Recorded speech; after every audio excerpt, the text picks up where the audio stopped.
elegido por ti. Marcado, yo vivo para ti. Voy a abrir la Biblia en Hechos, capítulo 24.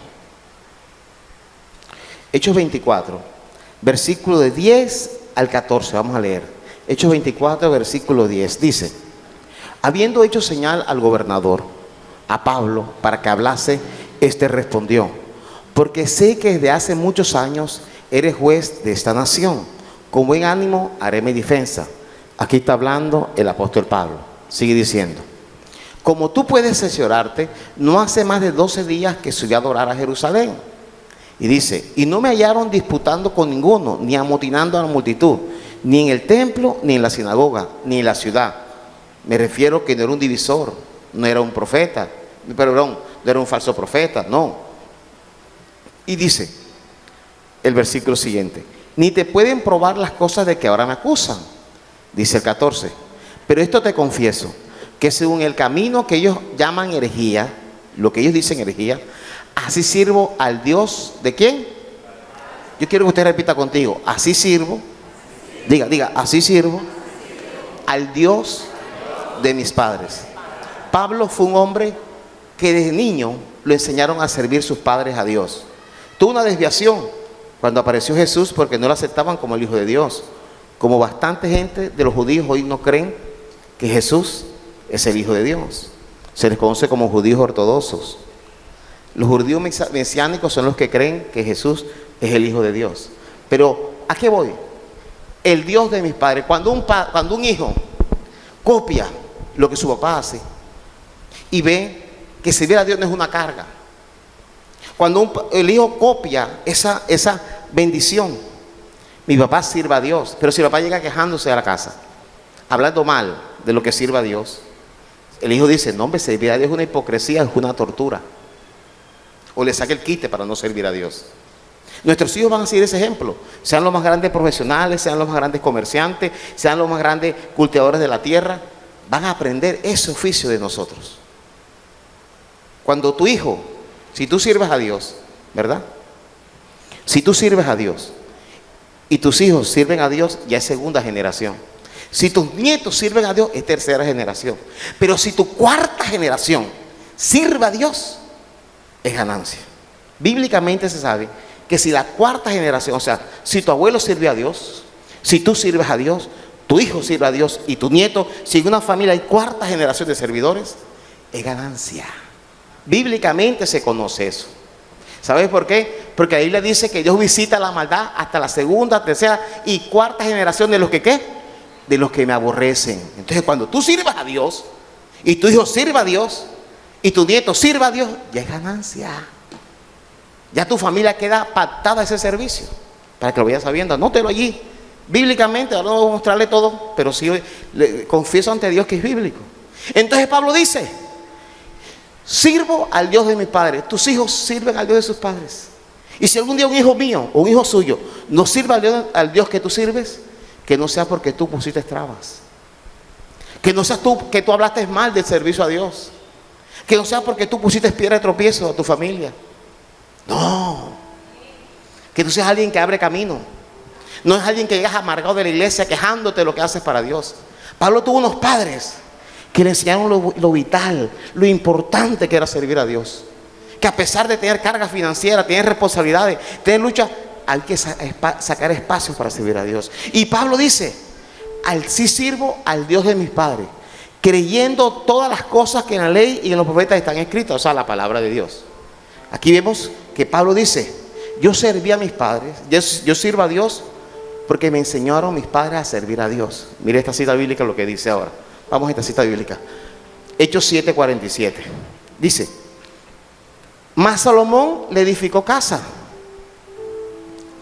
Y si bien el Altísimo no habita en templos hechos de mano, como dice el profeta, sigue diciendo: el cielo es mi trono y la tierra el estrado de mis pies. ¿Qué casa me edificaréis? Dice el Señor. ¿O cuál es el lugar de mi reposo? Dice el 50. Dice: ¿no hizo mi mano todas estas cosas? Le dice Dios. Está recordando aquí Esteban lo que Dios le dijo a David. Mira lo que dice el versículo 51. Duro de cerviz, e incircuncisos de corazón y de oído. Vosotros resistís siempre ¿a quién? ¿A quién resistes? Cuando Dios te exhorta, cuando Dios te habla y dice, ya vienen con la cantaleta, ya vienen con lo mismo. Cuando actuamos así, ¿qué está saliendo de nosotros cuando actuamos así? ¿Qué se da? Dice, porque vuestros padres así también lo hicieron. Entonces nuestros hijos pueden heredar rebelión, servir a Dios a medias, el compromiso menos con Dios, de cuanto en cuanto. Esto sí lo creo, esto no lo creo. Entonces aquí estamos viendo dos escenarios. Aquí estamos viendo el escenario que acá hay cosas que los hijos de Israel les aprendieron de su papá a resistir al Espíritu Santo. No todos, porque aquí está hablando Esteban que él no lo hizo. Y ojalá nosotros enseñemos a nuestros hijos que no impidamos que cada día, con todos tus errores, con todos mis errores, que dejemos que el Espíritu Santo deforma nuestra vida. Y no solo nuestra vida espiritual, como cónyuges, como hijos, como padres. Que nuestros hijos quieran aprender, porque vean en nosotros que con todos los defectos que tú tienes, que yo tengo, vean que vamos cambiando. Y ellos también sepan que ellos no te pueden jugar a ti como padre, porque ellos también están en un proceso. Porque hijos que critican a su papá caen lo mismo. Eso es bíblico. Hijo que critica a los papás, que se ofende a su papá, que se resiente a su papá, en lo que se ofende, él lo cumple después también.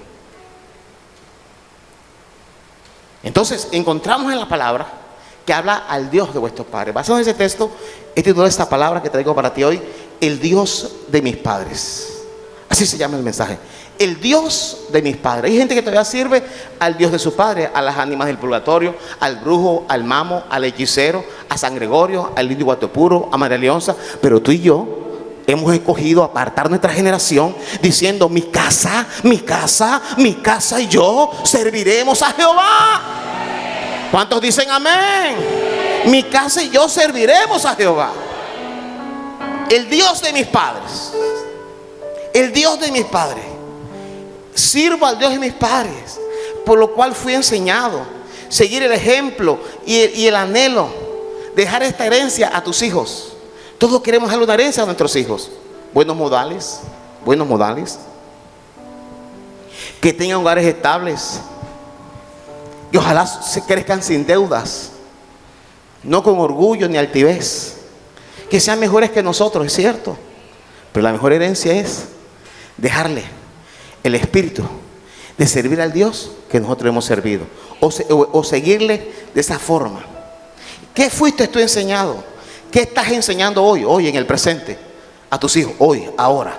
No importa cuántos años tienes de ser cristiano. No importa lo que hacemos en la iglesia. Yo soy pastor. Pero no importa lo que nosotros hagamos. ¿Qué le estamos enseñando hoy, en el momento? Pleitos, contiendas, divisiones. Esa herencia la estamos dejando escrita en el corazón.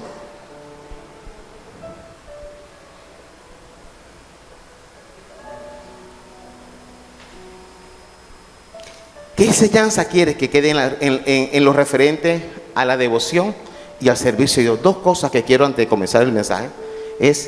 Hay dos cosas que tú vas a dar herencia referente a Dios a tus hijos. Y esas van a quedar aquí. Es tu devoción con Dios. Cómo tú buscas el perdón, tu tiempo para adorarle, qué tan vital es para ti. Y el servicio a Dios. Devoción y servicio a Dios son dos cosas diferentes. Devoción cuando tú le saltas, le adoras, das a Él lo mejor para Él, de tu tiempo, de tu dinero, de tu ropa, te presentas de tu tiempo, de tu agenda. Y lo segundo, servicio a Dios. Son dos cosas. ¿Qué herencia estamos dejando? Vamos a ir al primer punto en esta mañana, que he llamado este mensaje que he llamado el Dios de mis padres. Primer punto, lo negativo. Así sencillamente, lo negativo. Hay cosas negativas que yo puedo, todos aquí, ninguno te acepto. Y Dios nos guarde. Que nuestros hijos copien lo bueno y no lo malo. Porque hay cosas negativas que nosotros vamos a dejarle a nuestros hijos. Somos en terquedades que tenemos, en situaciones que vivimos. Sí, podemos dejar una cultura de promiscuidad, una cultura de falsedad, de hipocresía, o de falta de compromiso con Dios, o de envidia. En lo negativo, primer libro de Reyes 19:2. Mira en lo negativo, dice: entonces envió Jezabel a Elías un mensajero diciendo: así me hagan los dioses y aún me añadan, si mañana a esta hora yo no he puesto tu persona como la de uno de ellos. ¿Quién fue? Jezabel amenazó al profeta, al hombre de Dios, Jezabel. Y este hombre, que había matado profetas de Baal, de Acera, ejércitos que lo querían coger, decía: caiga fuego del cielo y lo quema. Huyó a esta mujer, le huyó. Le huyó. Y este hombre sale corriendo a esta mujer, sale huyendo porque ella invocó algo sobre él. Mira lo que dice la Nueva Traducción Viviente. Dice el versículo 2, la Nueva Traducción Viviente nos habla y nos dice: ¿qué invocó? ¿Qué invocó? Entonces Jezabel le mandó este mensaje a Elías: que los dioses me hieran e incluso me maten. ¿Qué está diciendo? Tú tienes a Jehová, yo tengo varios dioses conmigo. Y así tu Dios me mate, yo voy a acabar contigo. Cuando a ti te maldice a alguien y te diga: así sea lo último que te haga, te voy a hacer esto, tú tienes que decirle: es que ni siquiera va a ser lo último que haga. Antes que me toque, va a ser lo último que vas a hacer. Tú no tienes por qué tener miedo. Él tuvo miedo. Porque hay gente que maldice: me maten si mañana a esta hora yo te he matado a ti como tú mataste a ellos.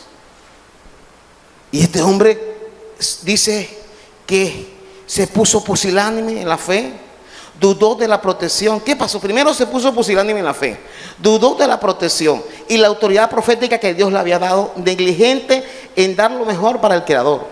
Él tenía que saber que Dios estaba con él. Estaba influenciado de los genes del servicio que había heredado de su papá. Los papás de Elías fueron pusilánimes en la cúspide del servicio. Los papás de él eran profetas.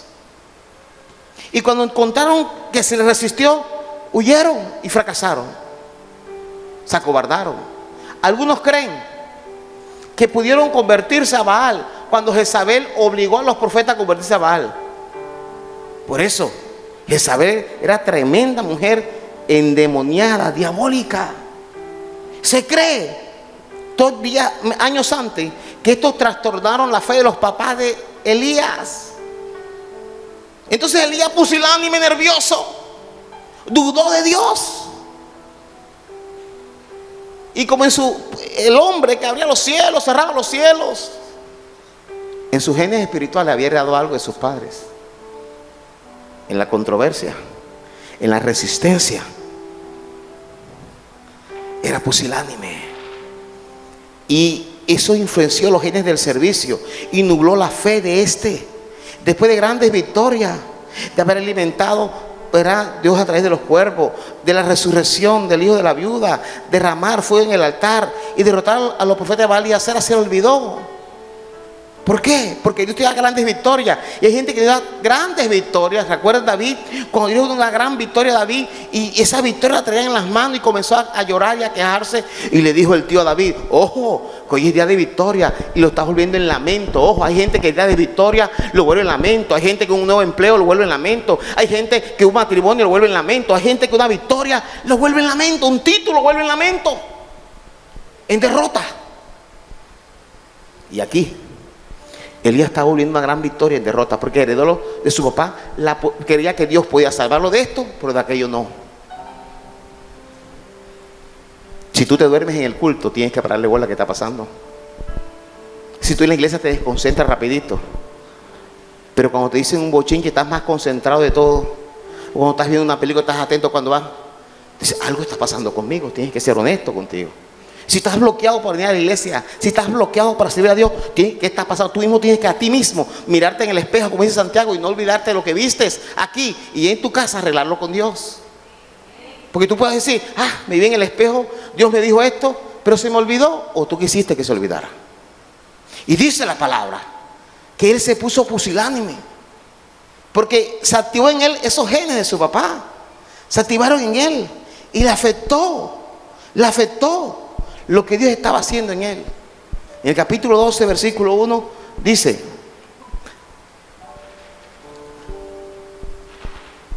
el versículo 5, sí, primero el 5. Dice el 3. Viendo pues el peligro, se levantó y se fue para salvar su vida. Y vino a Berseba, que está en Judá, y dejó allá a su criado. Y dice el 4, miren lo que dice el 4, miren lo que dice el 4, dice: y él se fue por el desierto un día de camino, y vino y se sentó debajo de un enebro, deseando morirse, y dijo: basta ya, oh Jehová, quítame la vida, que pues no soy mejor que mis padres. Él había puesto límites hasta dónde podía prosperar en su relación con Dios. Dios dice que Él nos levanta desde el muladar, y tú tienes que creerlo. Esto afectó a Elías, porque él vio fracasar a sus padres. Y tú no puedes comenzar un servicio a Dios, no puedes seguir a Dios, no puedes bautizarte y decir que ya fracasaste. No. Creer que Dios te va a dejar así, que Dios no te va a permitir constituir un hogar, que como eres cristiano te vas a afectar, vas a quedar mal, vas a quedar arruinado y derrotado. No. Y Elías, esto le afectó. Dice la palabra en el capítulo 12, versículo 1, dice: Roboam fue a Siquem, porque todo Israel había venido a Siquem para ser el rey, el hijo de Salomón. Salomón fue un gran rey, pero en los últimos años dañó su fe. Y en vez de Salomón recibió la herencia de David. David tenía problemas, errores, pero era un hombre humilde, un hombre sencillo, no era petulante. Pero Roboam, ¿sabe qué pasó? Heredó de Salomón los últimos años de su vida. Salomón dejó de servir a Dios, se volvió petulante y se volvió altivo, y comenzó a tener enemistades. Y dice el versículo 3 dice: enviaron a llamarle. Vino pues Jeroboam y toda la congregación de Israel, y hablaron a Roboam diciendo, miren lo que le dijeron en el versículo 4, le dijeron: tu padre agravó nuestro yugo, mas ahora disminuye tú algo de la dura servidumbre de tu padre y del yugo pesado que se puso sobre nosotros. ¿Y te qué? Lo más honesto es que Roboam, así sea como político, la embarajara. No. Miren lo que dice esta versión más sencillo. Dice: su padre fue un amo muy duro. Le dijeron: alivia los trabajos tan pesados y los impuestos tan altos que su padre impuso sobre nosotros, y entonces seremos tus leales súbditos.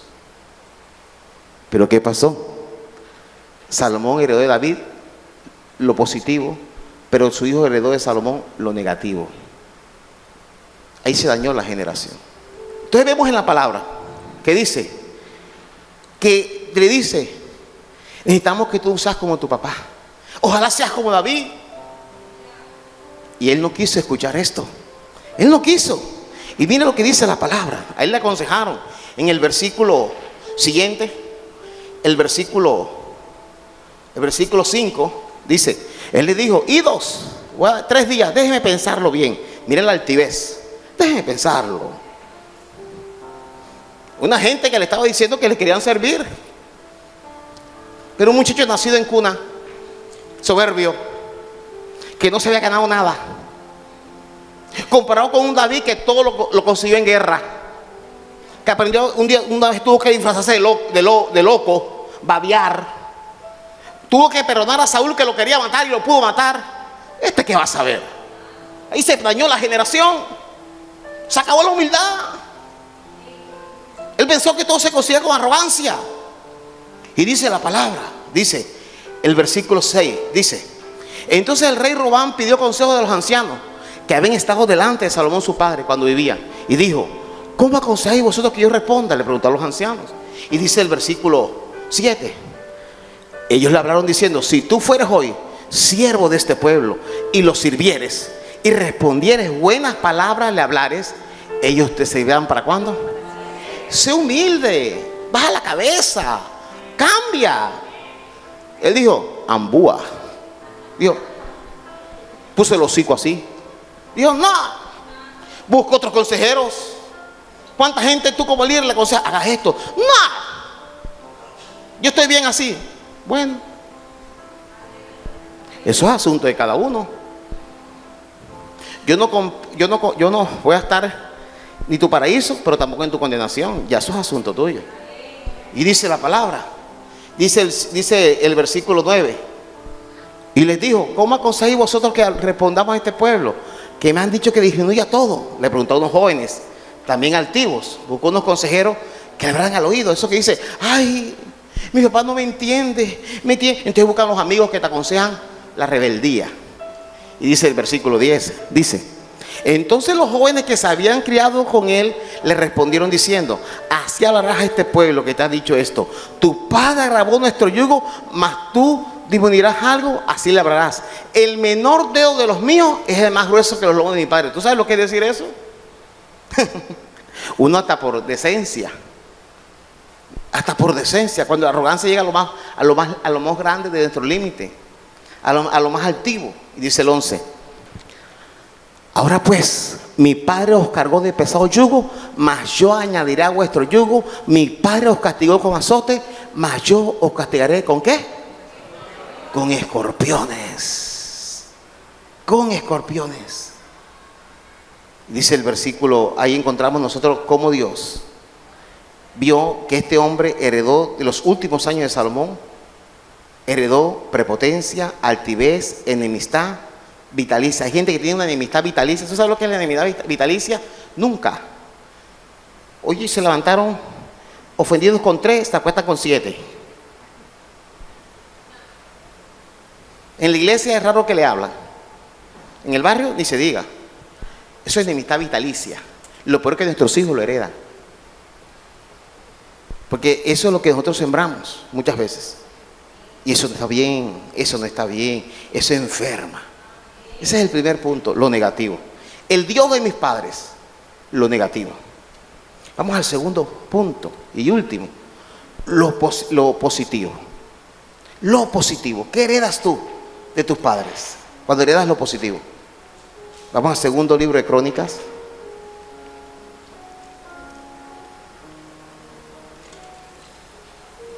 Capítulo 26, versículo 16. Mas cuando ya era fuerte, su corazón se enalteció. ¿Para qué? Este fue el ejemplo que él dio a su hijo. Mira bien, su hijo se llamaba Abías. Este rey se llamaba Uzías. Cuando le fue bien, comenzó en su corazón a enaltecerte, porque se rebeló contra Jehová su Dios, entrando en el templo de Jehová para quemar incienso en el altar del incienso. Eso no le correspondía a él. Él era rey, pero no era sacerdote. Hizo esto con altivez porque le había ido bien.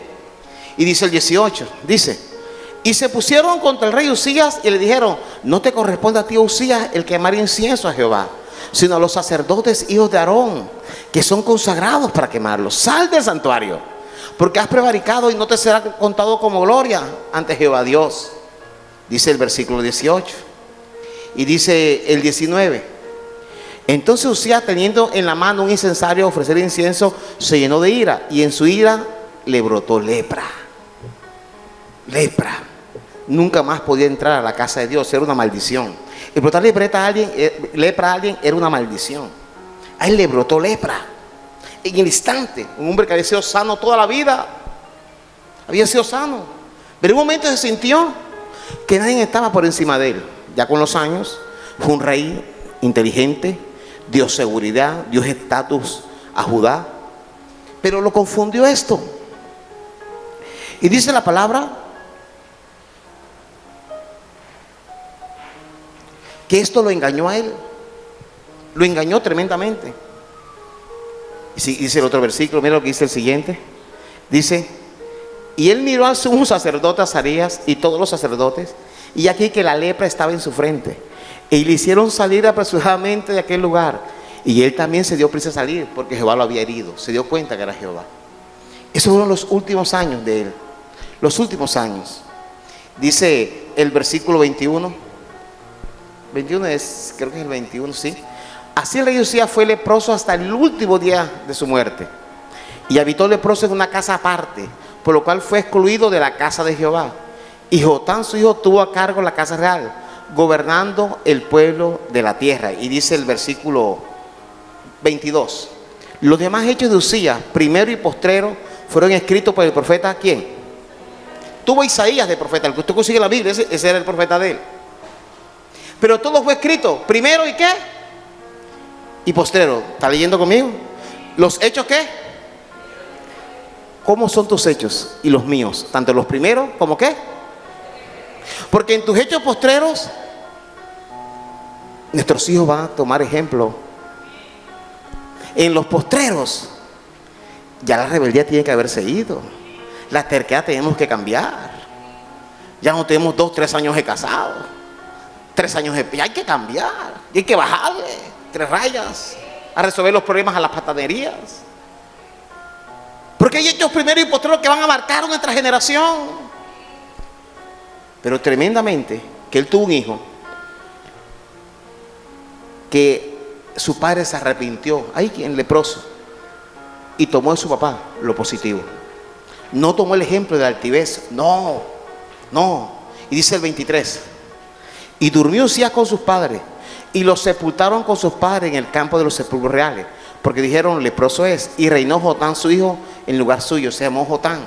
Y en el capítulo 27, versículo 1 dice, de 25 años era Jotán cuando comenzó a reinar, y 16 años reinó en Jerusalén.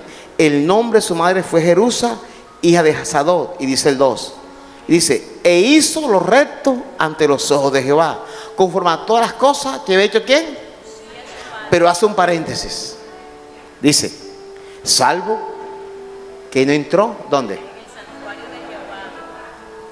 Él no repitió la historia. Hay cosas que tú has errado al blanco. Hay cosas que yo he errado al blanco.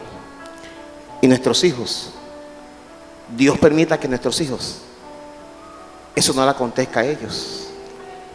Que sean más leales que tú y que yo, sean más fieles y tengan más devoción con Dios. Porque cielo y tierra pasará. Esto acabará. Y algún día nos vamos a presentar todos delante de Dios. No habrá casa, no habrá título, no habrá dinero, porque sabemos que hay una responsabilidad eterna. Y dice que él no hizo lo mismo, él se cuidó. Y en el versículo 3 dice, edificó él la puerta mayor de la casa de Jehová, y sobre el muro de la fortaleza edificó mucho, así como su papá. Su papá puso ingeniero, Uzías puso ejército, hizo lo mismo que su papá, copió lo bueno. Y dice el 4, dice, además edificó ciudades en las montañas de Judá y construyó fortalezas y torres, porque lo mismo que hizo su padre Uzías. Usted busca esta historia, hizo lo mismo. Pero dice la palabra en el versículo mira lo que dice. También tuvo él guerra con el rey de los hijos de Amón, a los cuales venció. Y le dieron los hijos de Amón aquel año 100 talentos de plata, 10,000 coros de trigo y 10,000 de cebada. Esto le dieron los hijos de Amón. Más bien él controló los ejércitos enemigos de su reino, dice la palabra. Dice el versículo 6, dice, así que Jotán se hizo fuerte. ¿Se hizo qué? Pero ¿qué pasó con su papá? Su papá, cuando se sintió fuerte, ¿fue para qué? Fue para su ruina. No. Cuando se hizo fuerte, ¿qué pasó? Preparó sus caminos delante de ¿quién? Él dijo, yo no confío en mí mismo. Es la diferencia. Su papá de Uzías dice, cuando ya fue fuerte, se hizo fuerte, fue para su ruina. Y no porque no tuviera plata, no, se le acabó todo. En cambio su hijo, cuando se hizo fuerte, cuando ya tuvo el título, cuando ya tuvo el negocio propio, cuando ya tuvo la casa propia, cuando tuvo su matrimonio que tanto quería, cuando tuvo su hijo, preparó su camino delante de Dios para que sus hijos obviaran lo bueno de él. Y dice, preparó sus caminos delante de Jehová su Dios. Los preparó. Y dice el versículo 7, los demás hechos de Jotán, todas las guerras y sus caminos, aquí están escritos en el libro de los reyes de Israel y de Judá. Aquí también dice lo mismo, se escribió lo bueno y lo malo. Nuestros hijos, Dios guía que hereden lo mejor de nosotros. Tenemos padres, algunos tienen padres cristianos, sus padres son cristianos. Hereda lo bueno de tus padres. No heredes lo que a ellos les bloquea para servir a Dios. Hereda lo que Dios te guíe para servir al nivel que ellos sirvieron y crecer un poco más. Sí, Señor. Hereda de tus padres la correcta interpretación de la palabra y no dogmas, paradigmas, agüeros y cosas que no son de Dios. Dice la palabra, la versión esta dice: los demás acontecimientos del reinado de Jotán, incluida toda su guerra y demás actividades, están registrados en el libro de los reyes. Pero hay un libro que se escribe, es el libro de nuestros hijos. Y en esos libros, hasta nuestras discusiones, sepamos cómo discutir como creyentes con la pareja, cómo corregir a nuestros hijos, las palabras que hablamos. Cómo tú te relacionas con tu padre y tus hijos te ven cómo tú hablas de tus papás. Así te tratarán tus hijos a futuro, cuando tengan la edad tuya. Dice la palabra, segundo versículo 7, el 8 dice: cuando comenzó a reinar era de 25 años y 16 reinó en Jerusalén. Y dice el 9: y durmió Jotán con sus padres y lo sepultaron en la ciudad de David. Ahí lo alinearon en la herencia genética de rey, no alinearon con Usías, lo alineaban con David. Porque David no fue perfecto, David tuvo errores, usted lo sabe, fue adúltero, fue homicida, pero David se dejaba moldear por el Señor. Yo te pregunto, hoy, en este mes de octubre, ¿hasta qué punto tú ya te dejas todavía moldear por el Señor? Este hombre toda su vida se dejó moldear por Dios. Y así lo hizo Jotán. Mira esta palabra en Samuel. Segundo Samuel 9:3. Dice, el rey le dijo: no ha quedado nadie de la casa de Saúl a quien haga yo misericordia de Dios. Y Siba respondió al rey: aún ha quedado un hijo de Jonatán, es lisiado de los pies. Era hijo de Mefiboset. Este Mefiboset era paralítico, minusválido, incapacitado de los pies. Y dice la palabra que David quería hacer una misericordia con él. En el versículo 3, y dice el 6: y vino Mefiboset, hijo de Jonatán, hijo de Saúl, a David, y se postró sobre su rostro e hizo reverencia. Y dijo David: Mefiboset. Y él respondió: he aquí tu siervo. Dice el 7: y le dijo David: no tengas temor, porque yo a la verdad haré contigo misericordia por amor de Jonatán tu padre, y te devolveré todas las tierras de Saúl tu padre, y tú comerás siempre a mi mesa. Y mira lo que dice el versículo 8. Dice: y él inclinándose dijo: ¿quién es tu siervo? Para que mire aquí. ¿De quién era hijo él? De Mefiboset.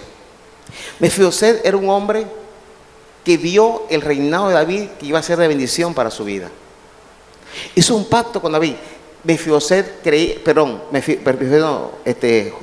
Jonatán o Jonatán creía en las promesas que Dios iba a hacer a su generación.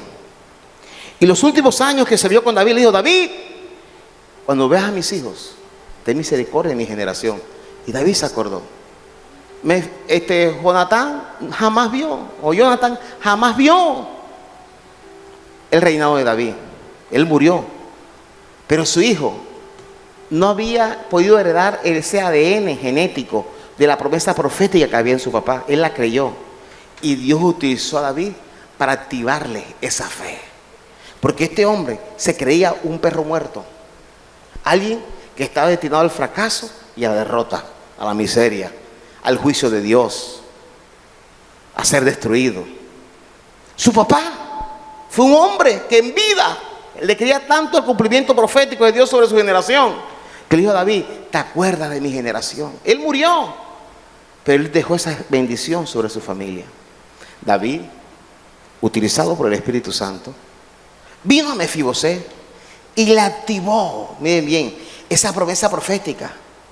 Yo voy a cumplir. En el versículo 13 dice: Y moraba Mefiboset en Jerusalén, porque comía siempre en la mesa del rey y estaba lisiado de ambos pies. ¿Qué quiere decir la palabra? Que Dios hizo que se activara en él la promesa que su papá había creído. Cuando tú y yo partamos de esta tierra, habrá promesa que tú y yo hemos declarado sobre nuestros hijos. Bueno, si no lo has maldecido, pues has declarado sobre tus hijos. Y esa promesa, de pronto no la veremos todo en vida, pero a su tiempo esas promesas, si tú no estás en vida, Dios buscará a alguien para que la actives en tus hijos, porque tú lo declaraste creyendo en lo que Dios iba a hacer en ellos y en su generación. Yo te invito a que inclines tu rostro y Dios te estás en esta hora.